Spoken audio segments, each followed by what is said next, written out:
conventional zoning is not going to provide the toolkit that you really need to make sure that the development that you get is creating the type of district that has a strong sense of place and is going to appeal to people as a podcast.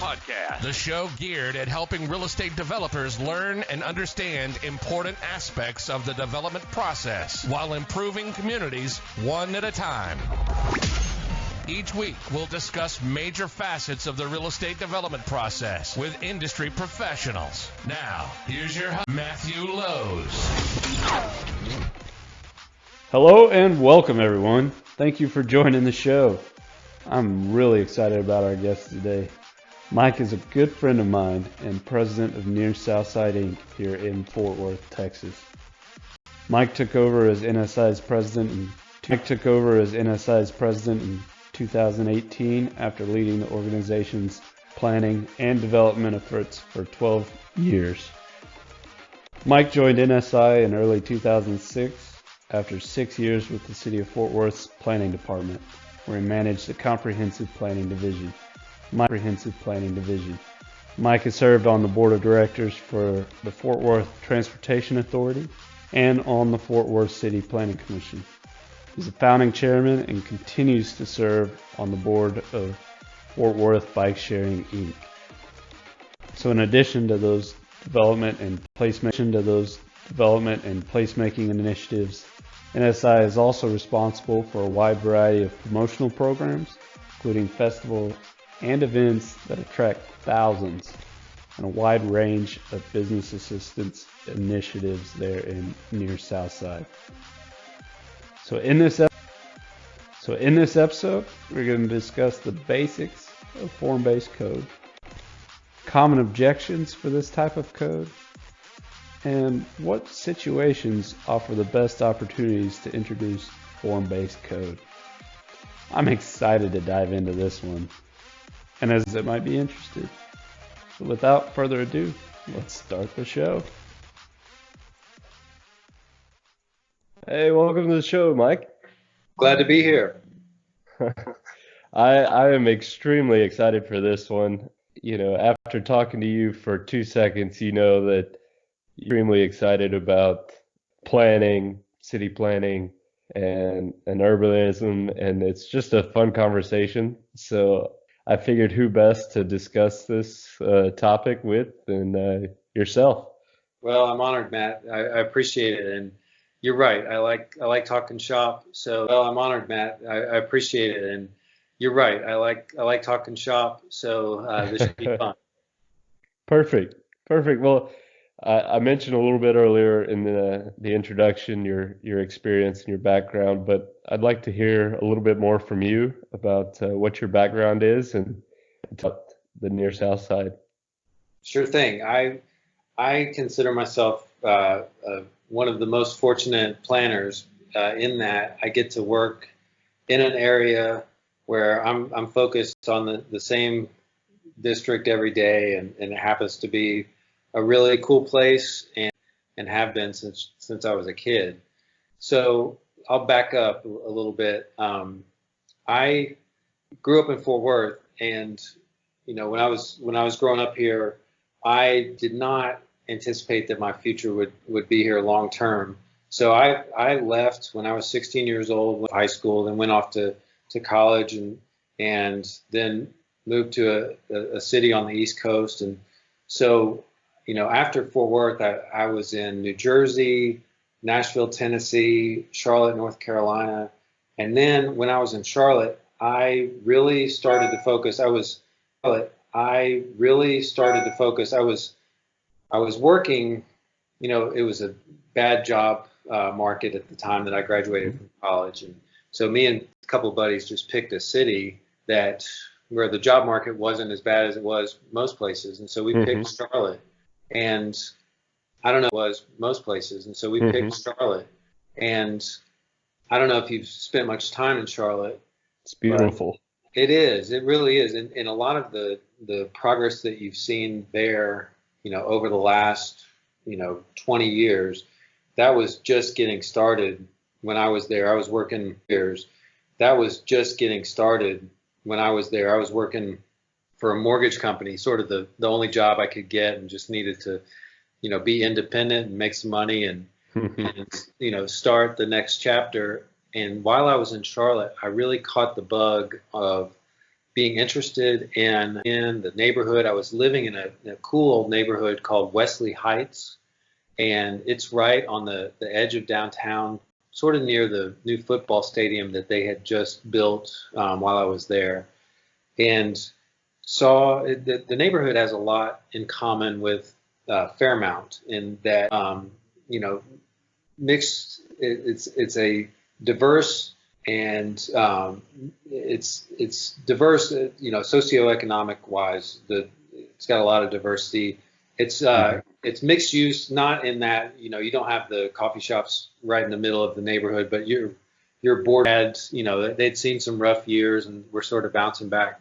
And so I didn't really know how to channel that interest into a career necessarily, because I wasn't really familiar with urban planning as a program where you could go back to a program where you could go back to graduate school and study it in depth. I wasn't familiar with that as a career path, but fortunately I had a good family friend who was the mayor of Charleston, South Carolina, and had been mayor for a long time. A guy named Joe Riley, who's if you don't know about Joe, his record in Charleston was just remarkable.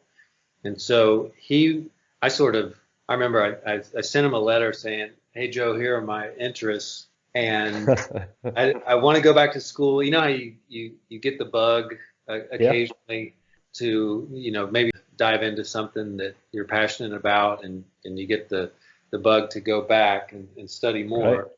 And so that's what happened. And Joe gave me some guidance about, different career paths, whether, it be urban design or architecture or landscape architecture or planning, and, books and Jane Jacobs' Death and Life of Great American Cities was the first. I was going to ask you what a couple of those titles were. I just finished that one probably a month ago. That was a lot in there. What's funny, it's one of those books that everybody claims to have read. Yeah. But I don't know if it always matches up with the people that actually have. But for me, it's an incredible book, and for me, it was a life changer. At the same time, that was talking about Greenwich life changer. At the same time, that was talking about Greenwich Village in the 60s, and right. While I could relate to some of it, it was right along at the same time the Congress for the New Urbanism was getting started, and Joe pointed me to that group, and said, "Hey, you should come down to Charleston for the Congress, the annual Congress of the New Urbanism." And so it was this group that had just really gotten together a few years before that, that was really outlining a new vision for the way that we build cities, and really for the country as a whole. And I went down there, and this was before I had applied to graduate school, and I was blown away. The charter that reads that charter, I think that the principles outlined in that charter are, just the most solid foundational, just bedrock principles that should guide the way that we build our cities, and it's everything from, approaches for individual buildings and building types. And so that whole process and environment that I was in sent me on the path to go back to graduate school. And I did that, and I got a degree from, I was in the planning program at Harvard's Graduate School of Design in '99. And to my surprise, when I was looking for jobs, one of the first job openings that I saw, job listing on the APA website, was in Fort Worth, Texas. So full circle, not expected. convinced my wife, full circle, not expected, convinced my wife who was from Charlotte, North Carolina. I met in Charlotte. Okay. And, very attached to the East Coast. I was attached to the East Coast. We had, connections to South Carolina. I'd been going there since I was a kid. Did not back in Fort Worth, but we did. We did. I ended up in the city's planning department, worked there for 6 years, then jumped over to what is now near Southside Inc. Give us a picture of what this area looks like in Fort Worth. All right. So it's typical of downtown adjacent, usually built out in the decades prior to the Second World War. So sort of the heyday of development for the near South Side in Fort Worth was the early 1900s, 1900 to, really the late, really saw pretty much the complete development of the district that we're working on now to revitalize.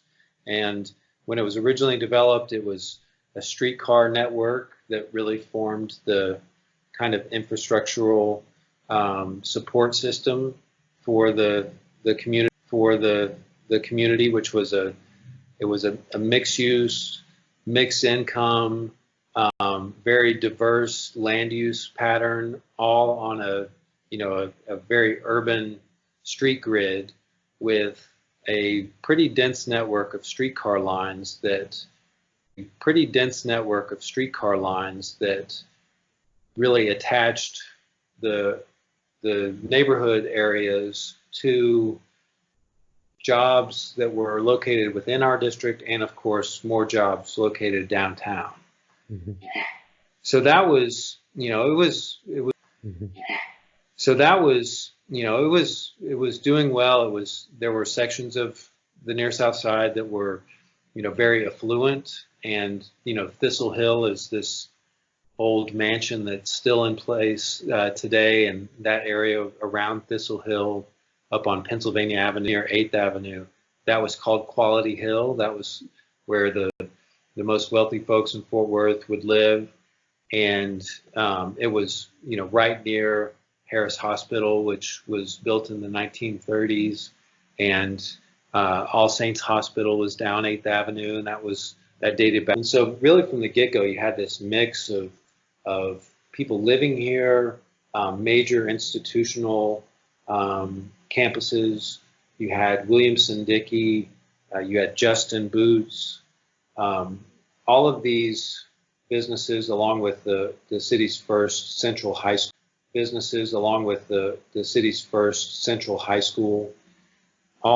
everything sort of located in close proximity on the same street grid.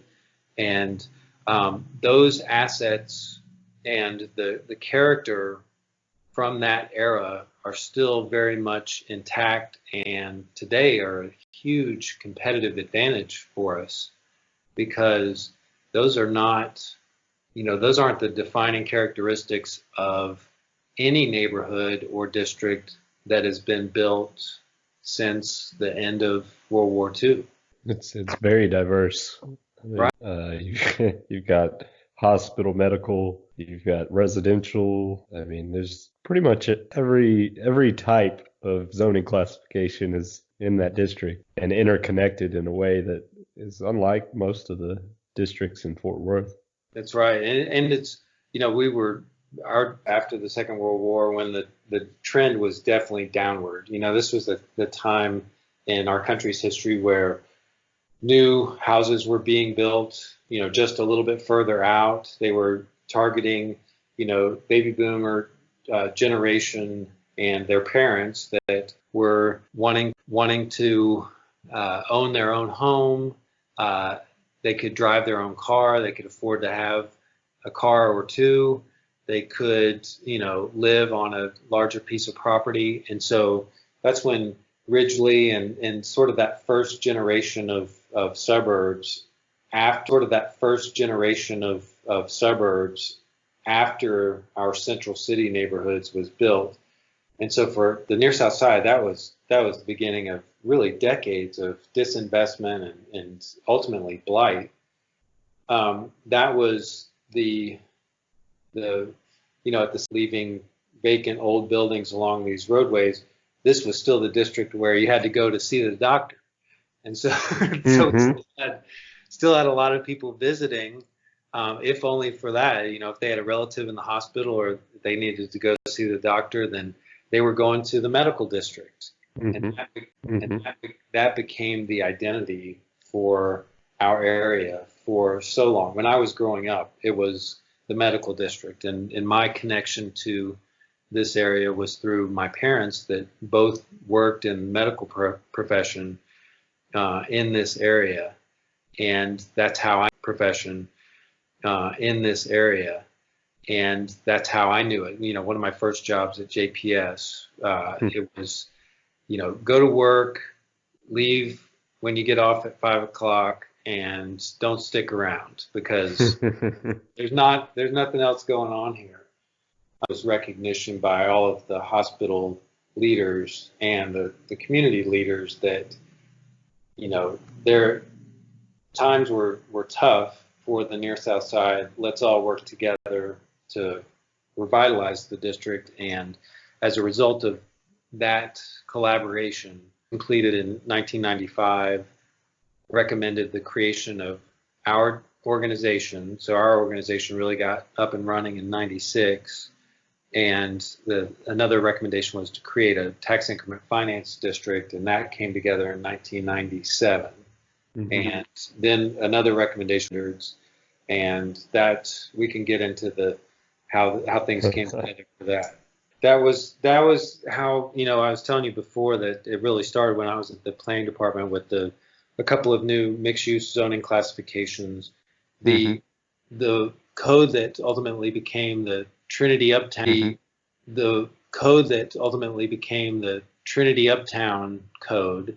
We worked on that before I left the city, and I think it was adopted after I had left. But as soon as I came over here, I started working, and this was in 2006.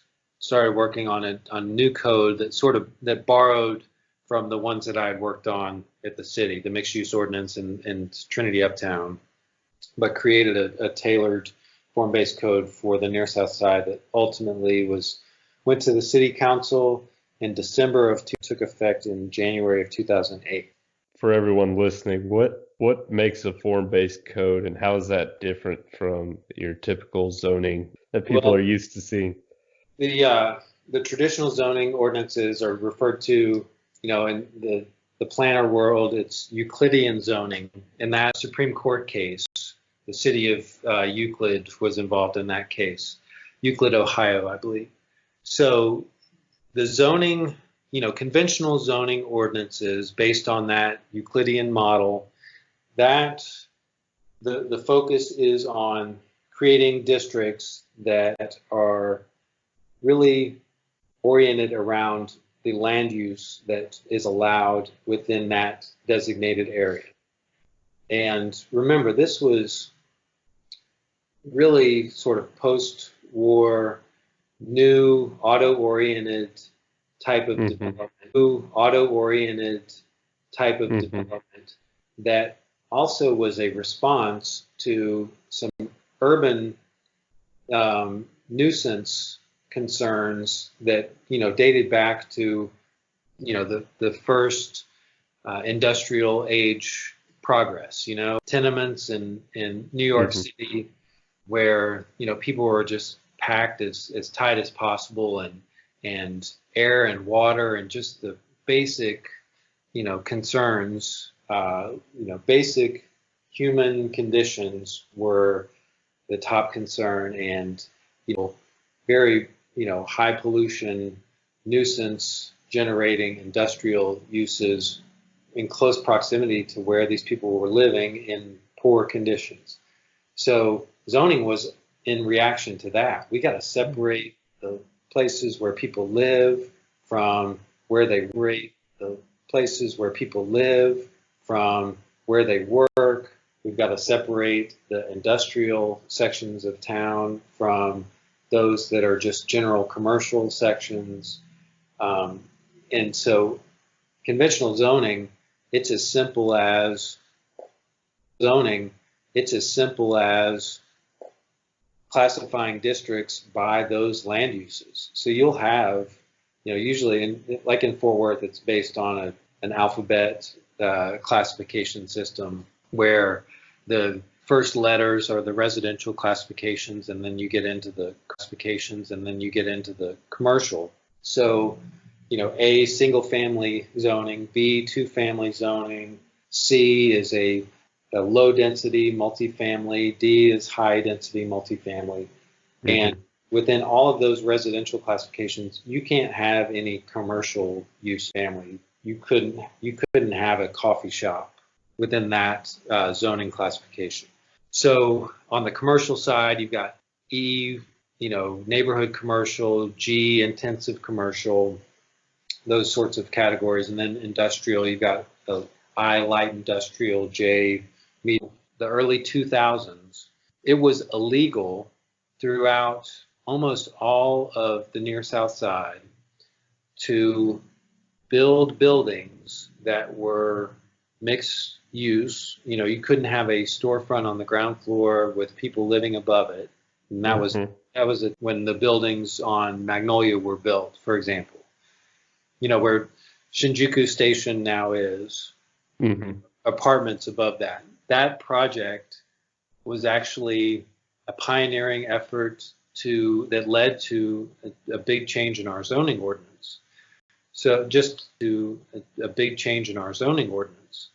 So just to try to bring that building back, it had been zoned in a way, I think it had been zoned G commercial, where it was illegal for them to restore those apartments and have people live in them. And so they had to go through all of these, live in them. And so they had to go through all of these, tortured steps to get the zoning, a special zoning classification, PD based site-specific zoning. So anyway, that really sort of put things in motion to a broader reform. When I started drafting what became the Form-Based Code, we had already gone through the effort to rezone all of Magnolia based on one of these mixed-use classifications. Oleander Walk had this really cool MU-based PD on those efforts, but throughout 90% of the district, it was still just this patchwork of single-use commercial and residential and industrial districts that we had to work with all of the owners that had been, they'd been owning their property for a long time in most cases, and they were used to the rights and the standards that were applied through their existing zoning standards. We had to convince them that the rules that we had put in place along Magnolia and Oleander, that same set of rules would work well for their property, and educate them on what the heck a form-based code is. And so that was sort of the next big step, and we're fortunate that we made it through that. But there are a lot of differences between the traditional zoning and the form-based code. I'm just curious, how many meetings did you guys have? Community meetings. Well, I tell you what, this is what I tell community meetings. Well, I tell you what, this is what I tell people, in telling this story, and particularly providing some advice to other districts or cities on what approach to take. There are some consultants out there that they draw up the most elegant, beautiful codes you've ever seen. And I am not one to say that our code stands up well against, those professionally, well illustrated, those types of codes.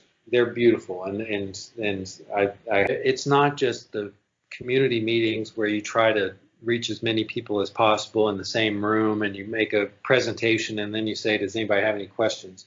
We had dozens and dozens of individual discussions in our office with landowners so that we could talk to them one-on-one, and we could answer any question they had. We could make changes to what was then just a draft version of the code based on their particular conditions that we felt, well, that's not just going to apply in this case, it's going to apply to other folks, and that was it's going to apply to other folks, and that was, there was so much benefit to that, the fact that we could, be very nimble and meet with people as needed, go see them, that, working with an outside consultant, they wouldn't have been able to do that. You would have been paying, thousands of dollars in consultant. They wouldn't have been able to do that. You would have been paying, thousands of dollars in travel fees and trying to set up, coordinate calendars, and that's right. Not going to happen. Essentially saying conventional zoning was set in place essentially just to separate base code is more of an approach of taking the existing aspects of the community and seeing what fits best there. Right. Is that essentially? That gets to the heart of it. Like you said, the traditional zoning is focused on, keeping these uses. You have to set your building back Y number of feet from the street, and you might have some building material standards, but usually it's just setback, height, and those maybe landscape and height, and landscape, and there might be a landscape requirement and so forth. Typically, all of those standards, with the exception of height, but setbacks can be a major impediment to any type of walkable urban orientation for new buildings. Landscape standards can apply an arbitrary requirement to have some sort of, front yard greenery that in an urban environment might not be appropriate or desirable. So I'll switch to the form-based code characteristics for the form-based code. The form-based code flips it around to where there is much, much less focus and attention paid to separating land uses. In general, most form-based codes feel that mixing residential and based codes feel that mixing residential and non-residential is a good thing, particularly within these urban areas where historically that was the pattern.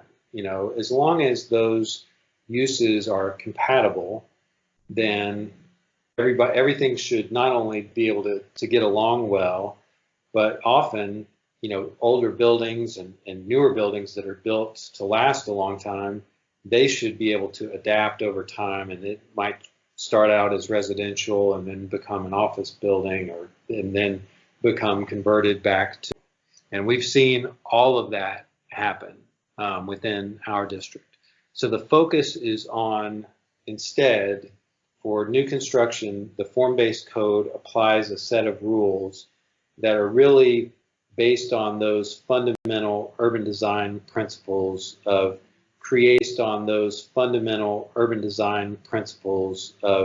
creating a highly walkable environment with a lot of emphasis on the public realm that's located between the buildings, so that the code ensures that the building is oriented and helps frame that outdoor public space along streets, so that it has a feel like you are in a comfortable place to walk. It feels a little bit like an outdoor room because you've got the buildings are these nice edge conditions that sort of form the wall. A pedestrian environment that is designed to be functional and not just meet the bare minimum standards. So instead of just a narrow 4-foot sidewalk right next to a curb, next to a high-speed roadway. You got a few of those around, don't you? Right. That was the default for in our street design standards. And so the other thing that the form-based code allows, in addition to, calling for, a certain amount of transparency or fenestration along that street-facing facade, it also allows for the code to call for specific design and improvements within that public right-of-way, the sidewalk, and the actual street itself. So, for example, in our code, if you build a new building,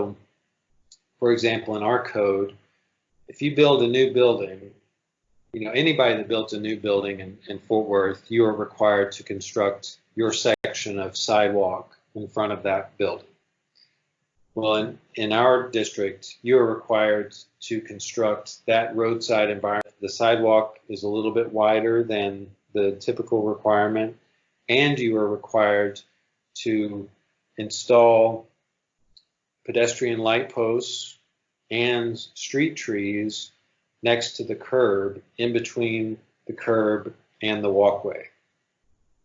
That as you're walking down that new sidewalk, as development fills in, and there's probably some older buildings that have the same condition already, you have this walkway environment that you should feel that you're buffered from that traffic because there are trees. You should feel that you're buffered from that traffic because there are trees and lights in between where you're walking and the cars on the street.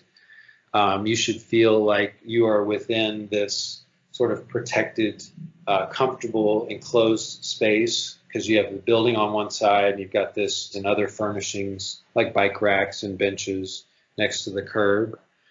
And so just those design and development requirements that you can incorporate into a form-based code, they play a huge part in creating that environment that really doesn't, that's all outside of what a building looks like and what uses go into a building.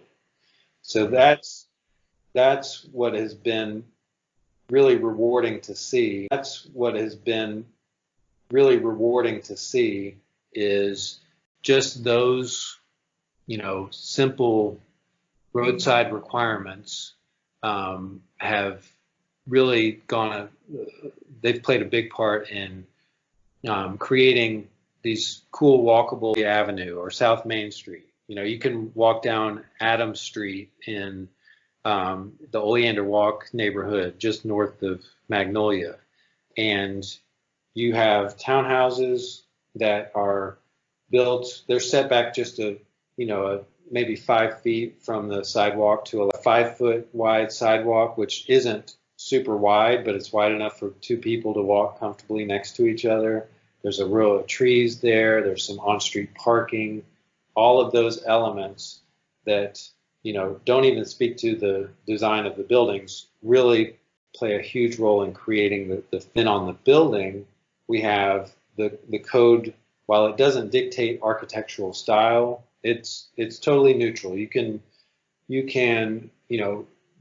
go in a very contemporary direction, and a lot of architects these days are doing that. They're designing they're designing buildings of using today's technologies and materials, and certainly, the architectural statement is this is a building built in 2019, 2020.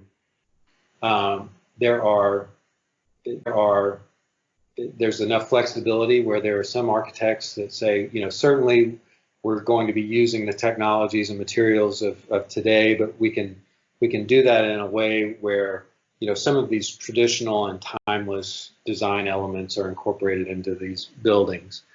And that works. Our code particularly is not calling for adherence to one particular style or another. Right. So some of the codes are much more prescriptive than that, but we chose not to be.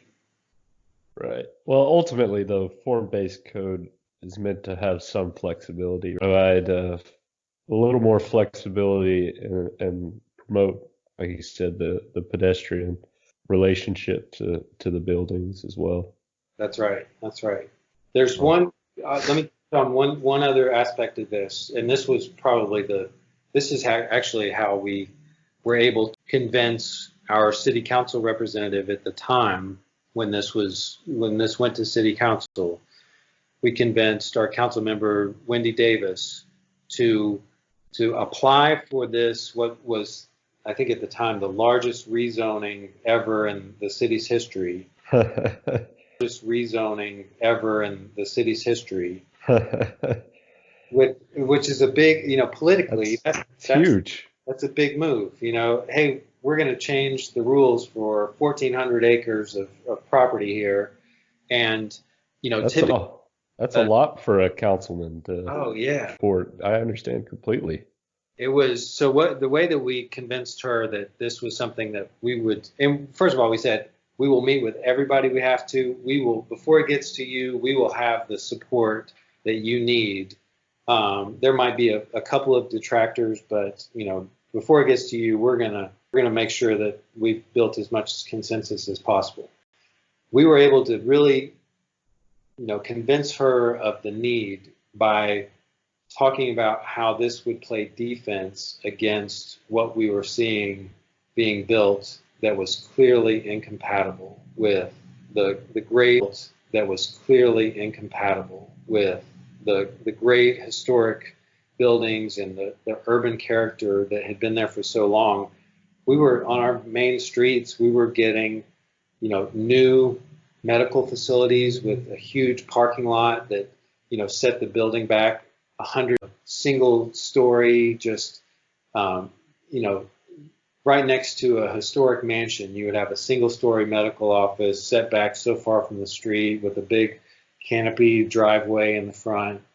And we told her that project that we've just seen built in the last year, 2007, we are vulnerable for that. We're vulnerable to that happening on probably 90% of our major streets with the existing zoning. So playing defense against the incompatible development was a big part, and it's still a big part of the success of this code. The other, the flip side to that is this code does not guarantee that every building that's going to be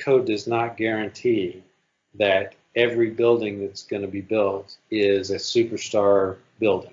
And it's just ultimately you're working with developers and their design teams, and some buildings work better than others. The good news is if everybody's playing by this basic set of rules, that even if it's not a stellar piece of architecture, it's basically holding its the location and the orientation of the building is holding its place in that line. The outcome or the negative impact of one building that's not great is really minimal.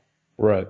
Essentially, like you're saying, the form-based code provides control with moderate flexibility to benefit the members within the community. Interesting. So what would be an objection to using form-based code? All right. So by the time we got to the city council, we didn't have anybody object at the city council. I will say the first zoning commission hearing, we had a lot of people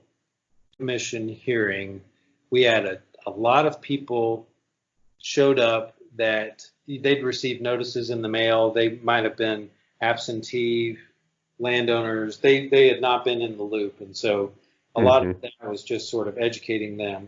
But there were a couple of folks that,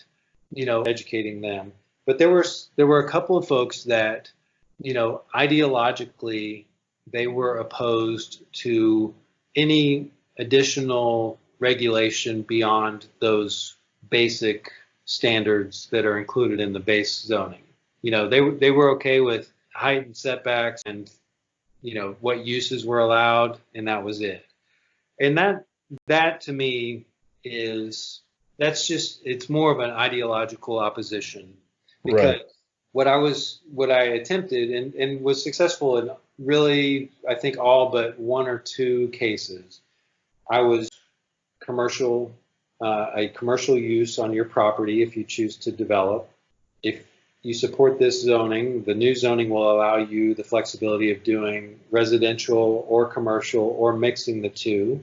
And we don't know yet that your property is, best on a lot of, you've seen it throughout the district where now there are 1,000 people living on Rosedale now, which, that was all zoned commercial. That wouldn't even have been allowed. And so, we were able to convince folks that we are expanding your property rights by allowing a longer list of permitted uses. There was some opposition just to it's similar to that first ideologically based one, but there's some opposition from design professionals that say that no matter how flexible the standards, you will end up with a fairly generic or monochromatic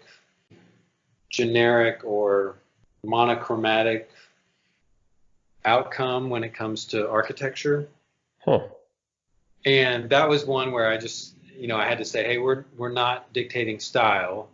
There are some, uniform standards related to of a non-residential use building.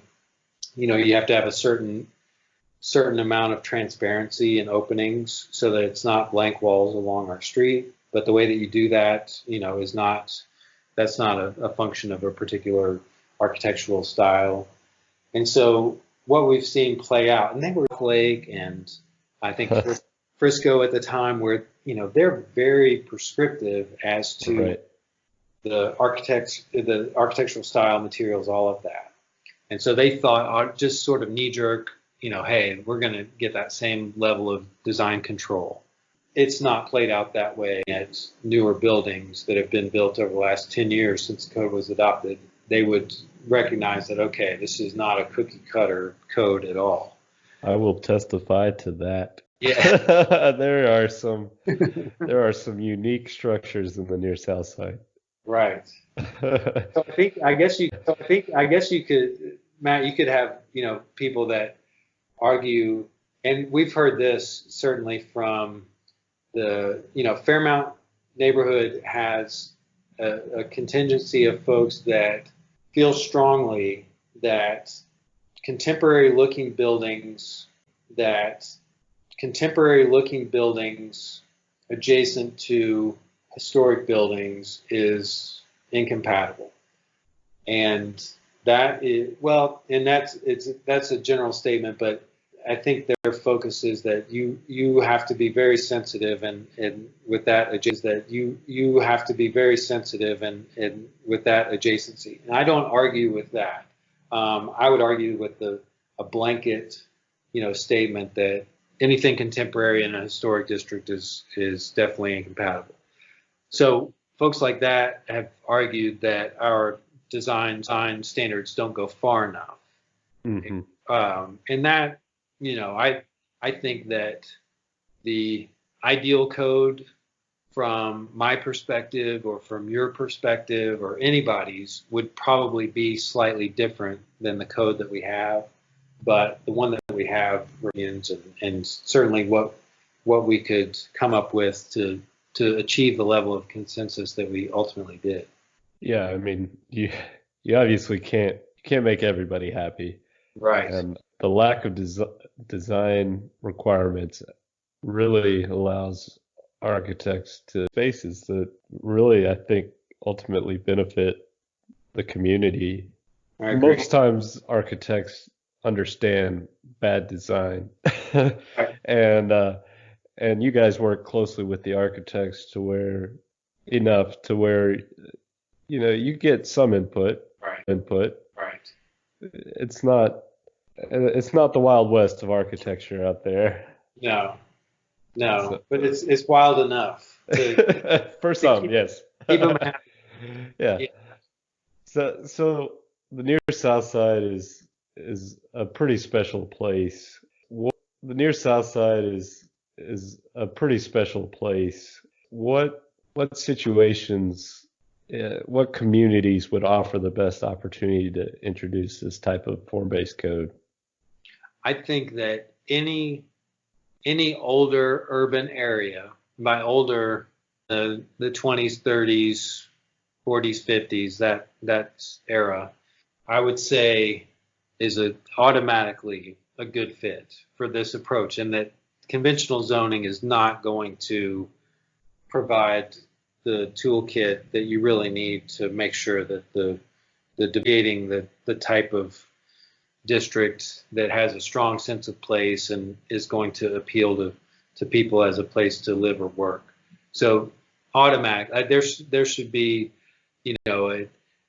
an effort in every American city, for their urban core to that have done it, that have said, what, this system of a form-based code approach, that this system makes so much more sense and produces outcomes that are so much better than the old zoning, that those cities have had a complete replacement of their zoning ordinance. So cities have had a complete replacement of their zoning ordinance. So I think Miami has done that. I think Denver may have done that. And Austin tried to do it. That was politically, total fireball that just sort of,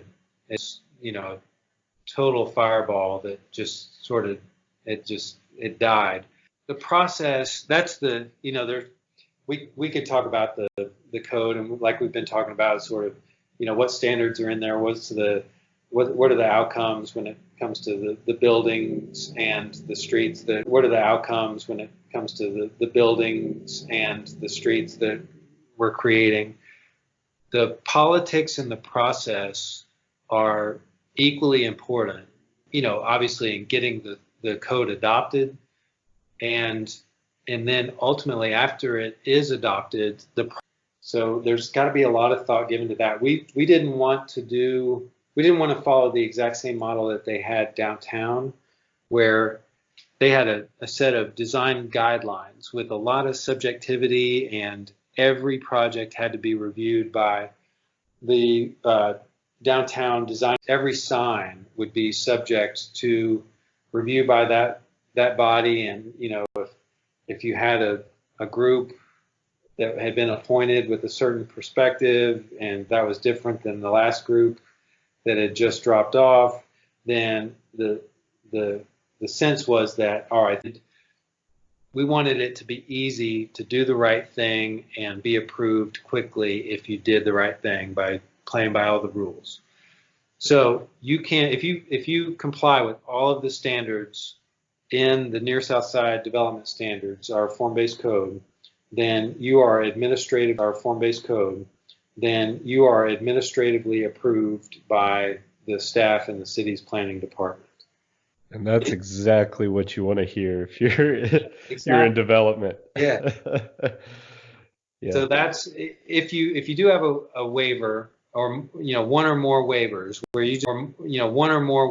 where you just can't comply with everything, then we try to make that process as painless as possible. It has to be reviewed by the Urban Design Commission that oversees our district and a few others that have similar codes. And we plug into the process, look at all of those cases. We have a meeting once a month, and all of those cases that are going to go to the Urban Design Commission come through our design review committee first, and we stay within that same calendar. So you submit your application to the UDC, you meet with us, a conversation with you, maybe there's some changes that come out of that. You make modifications.